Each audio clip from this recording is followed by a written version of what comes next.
Bayangkan sebuah malam ketika seluruh dunia tampak diam. Tidak ada angin, tidak ada suara, hanya detak halus yang muncul dari dalam dada Anda sendiri.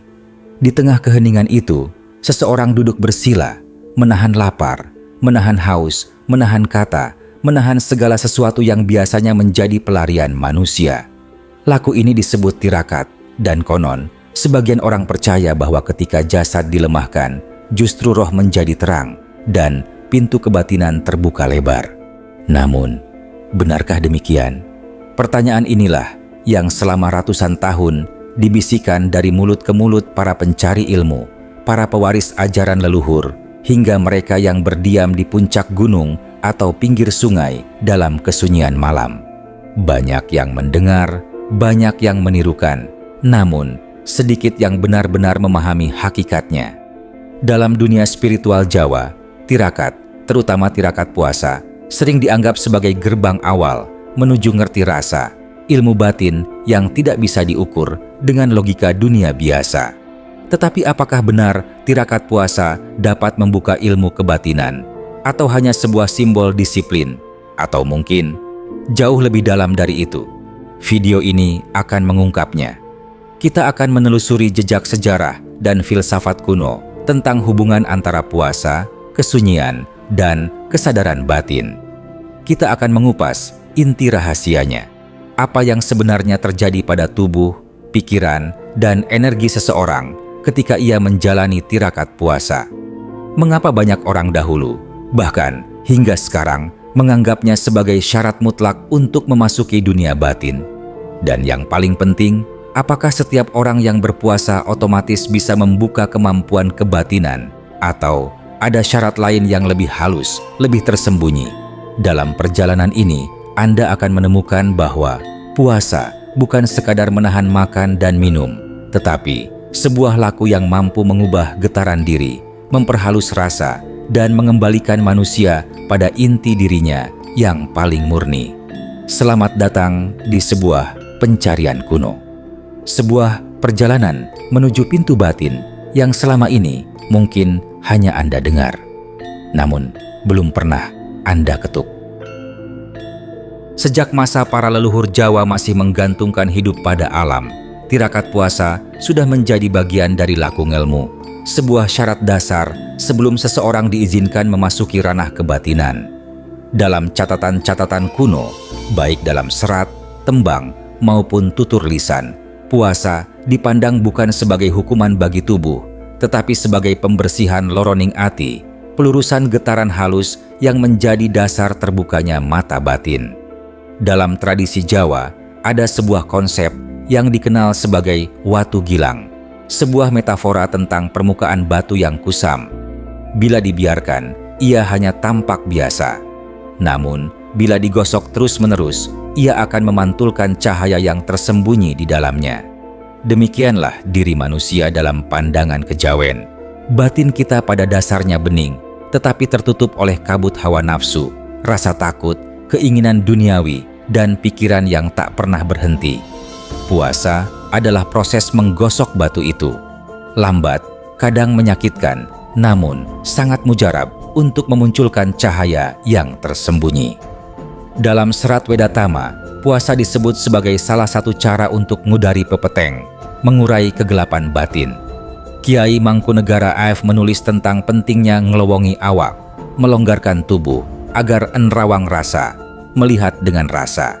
Sementara dalam serat Centini, yang dikenal sebagai ensiklopedia spiritual Jawa, tirakat puasa digambarkan sebagai bekal wajib para pencari kesaktian, tapa, dan ilmu laduni. Namun menariknya, tradisi puasa sebagai sarana membuka kesadaran tidak hanya ditemukan di Jawa. Hampir semua tradisi esoterik di dunia menempatkan puasa sebagai pintu awal. Para sufi menjalankan riyadah, menahan makan, tidur, dan bicara untuk menguatkan qalb. Para yogi di India melakukan upavasa, puasa sebagai sarana mengendalikan prana dan pikiran. Para pertapa Tibet berlatih tumo, mengendalikan panas batin dengan disiplin tubuh dan napas.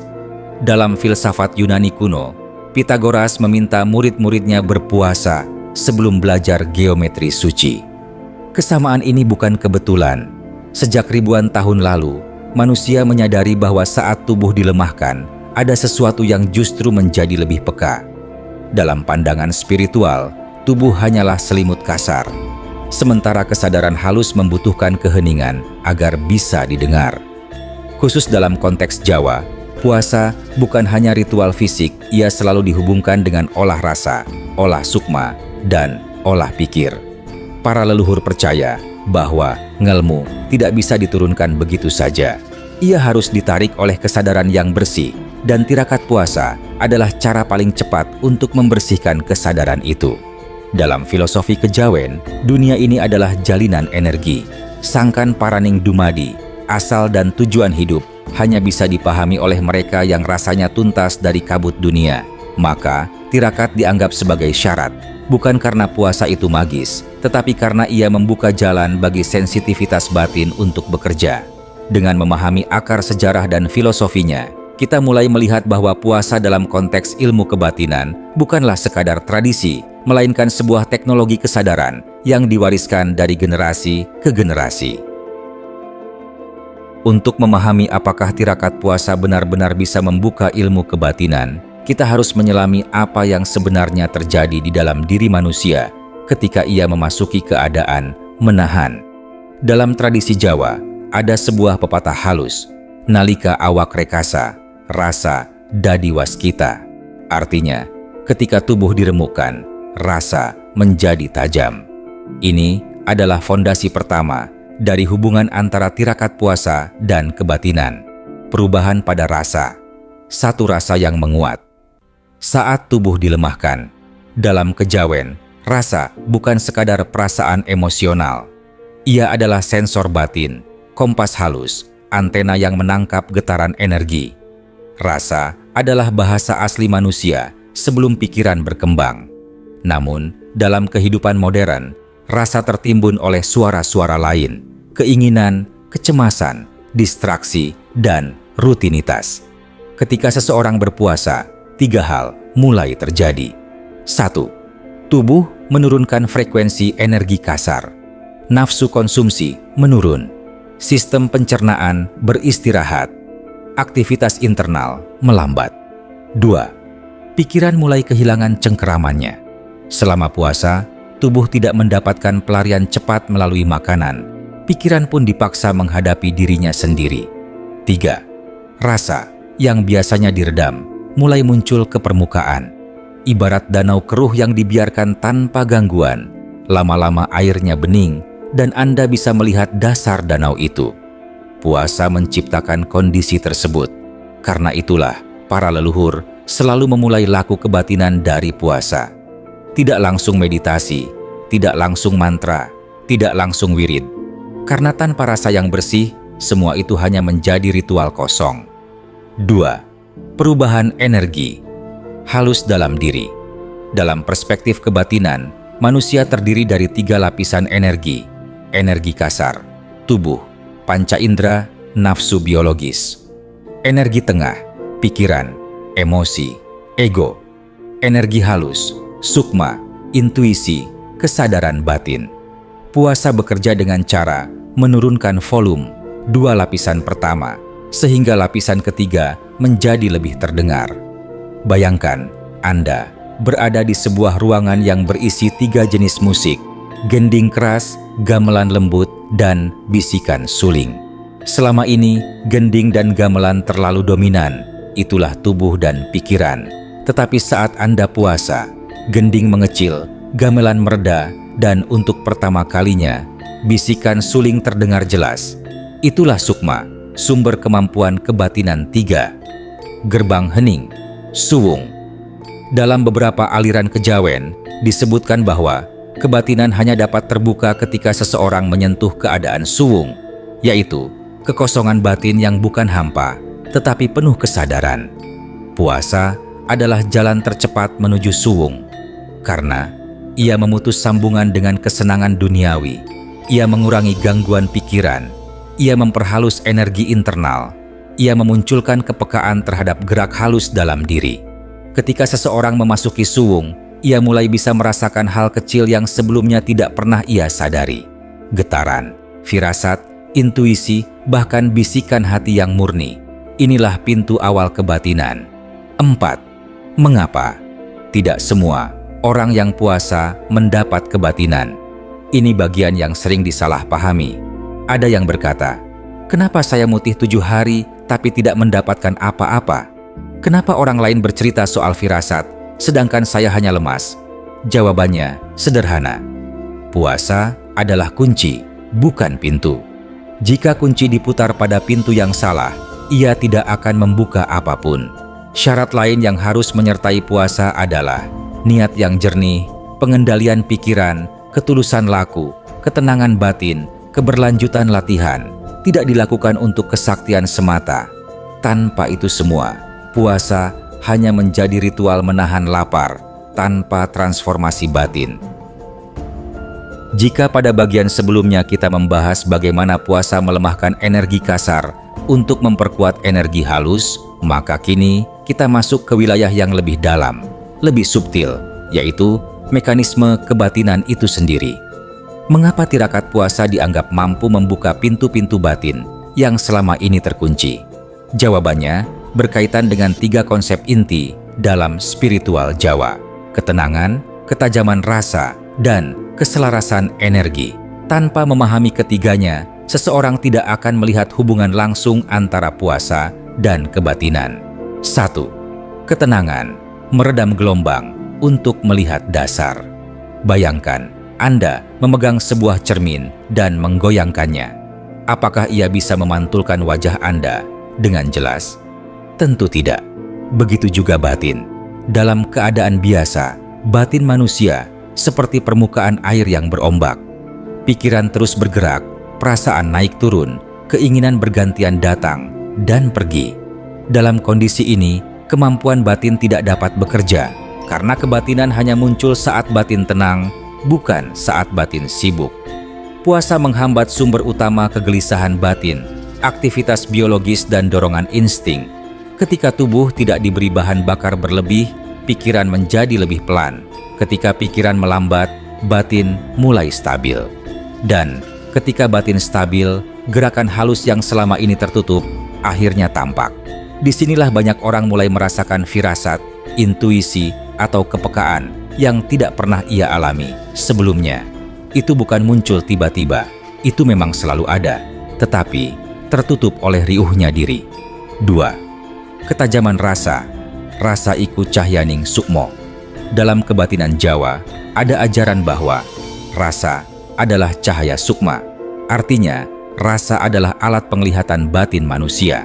Saat seseorang menjalani puasa dengan sungguh-sungguh, rasa menjadi lebih peka, tajam, mudah menangkap perubahan energi, cepat membaca situasi yang tidak kasat mata. Inilah yang membuat para leluhur menyebut puasa sebagai jalan menuju waskita, kemampuan melihat yang tidak terlihat oleh mata. Mereka yang telah mengasah rasa melalui puasa seringkali bisa merasakan suasana ruangan, niat seseorang, kehadiran energi tertentu, arah keputusan yang benar, atau bahaya yang belum tampak. Ini bukan supranatural dalam arti populer. Ini adalah kemampuan alami manusia yang selama ini tertutup oleh kebisingan hidup.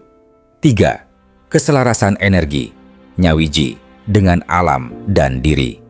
Salah satu konsep puncak dalam kejawen adalah nyawiji, yaitu keadaan menyatu, diri, rasa, dan alam berada dalam satu getaran. Puasa menciptakan kondisi untuk nyawiji karena 1. Energi tubuh menurun, mengurangi dominasi ego. 2. Energi batin meningkat, memperhalus kepekaan. 3. Energi pikiran mereda, membuka ruang kesadaran. Ketika ketiga energi ini mulai selaras, seseorang memasuki kondisi trans halus yang dalam kejawen disebut semedi rasa atau hening sajroning cipta. Dalam kondisi ini, seseorang dapat menerima ilham, merasakan petunjuk, membaca tanda-tanda alam, atau mengalami kejernihan batin tingkat tinggi. Ini bukan mistik berlebihan, ini adalah konsekuensi natural ketika sistem energi manusia menjadi harmonis. 4. Mengapa ada orang yang berpuasa tetapi justru tersesat? Ini sangat penting. Puasa bukanlah jaminan terbukanya kebatinan. Dan lebih penting lagi, bukan jaminan bahwa kebatinan yang terbuka itu benar. Tanpa bimbingan atau keteguhan hati, seseorang bisa salah menafsirkan bisikan pikirannya sendiri, menganggap ego sebagai intuisi, merasa lebih tinggi dari orang lain, atau terpleset dalam keinginan kesaktian. Para leluhur selalu menekankan bahwa puasa harus ditemani dengan ngiket hati, yaitu mengikat hati pada laku kebaikan, kesadaran, dan ketulusan. Tirakat tanpa keluhuran budi bukan membuka batin, melainkan membuka pintu ego. Di titik ini, kita melihat gambaran yang lebih jelas. Puasa bisa membuka ilmu kebatinan, tetapi hanya jika dijalankan dengan benar, dengan niat jernih, dan dengan pengendalian pikiran dan rasa. Puasa adalah katalis, bukan penyebab tunggal. Sejak awal video ini, kita telah menapaki sebuah jalan sunyi yang ditempuh para leluhur. Jalan tirakat, jalan penyucian diri, jalan hening yang mengantar manusia kembali mengenali siapa dirinya sebenarnya. Dan dari perjalanan ini, satu hal menjadi semakin jelas. Puasa bukanlah ilmu kebatinan itu sendiri, tetapi ia adalah kunci yang membuka pintunya. Puasa melemahkan tubuh agar jiwa menjadi terang. Ia meredam pikiran agar rasa menjadi tajam. Ia menurunkan suara dunia agar bisikan batin dapat terdengar kembali. Dalam tradisi Jawa, kebatinan bukan sesuatu yang diperoleh, melainkan sesuatu yang diungkap. Seperti lampu yang sebenarnya sudah menyala, tetapi tertutup kabut tebal. Puasa adalah laku untuk menipiskan kabut itu, sedikit demi sedikit, hingga cahaya di dalam diri muncul dan menerangi jalan hidup. Namun, kita juga belajar bahwa tidak semua puasa membuka kebatinan. Ada puasa yang hanya melelahkan badan, tetapi tidak menyentuh batin, karena dilakukan tanpa niat yang jernih, tanpa tapa rasa, tanpa keheningan, tanpa pengendalian pikiran. Kebatinan bukan hadiah dari ketahanan fisik. Ia adalah buah dari keselarasan antara tubuh, pikiran, dan sukma. Jika Anda menginginkan kebatinan, kejernihan batin, intuisi, atau rasa halus, maka jangan kejar kekuatan, kejar keheningan, kejar ketulusan laku, kejar kebersihan hati. Karena ketika hati bersih, rasa akan muncul. Ketika rasa muncul, batin akan terbuka. Dan ketika batin terbuka, hidup menjadi jauh lebih terang daripada yang pernah kita bayangkan. Sebelum video ini berakhir, biarkan satu pesan leluhur menggema dalam diri kita. Sapa ngerti, rasa, bakal ngerti dalan. Sapa ngerti dalan, bakal ngerti pangeran. Jika Anda ingin melanjutkan perjalanan ini, jelajahi video-video lain tentang kebatinan, tirakat, dan laku-laku luhur warisan leluhur. Dan seperti biasa, ingatlah bahwa jalan batin bukan untuk dilihat orang lain, tetapi untuk menerangi langkah Anda sendiri.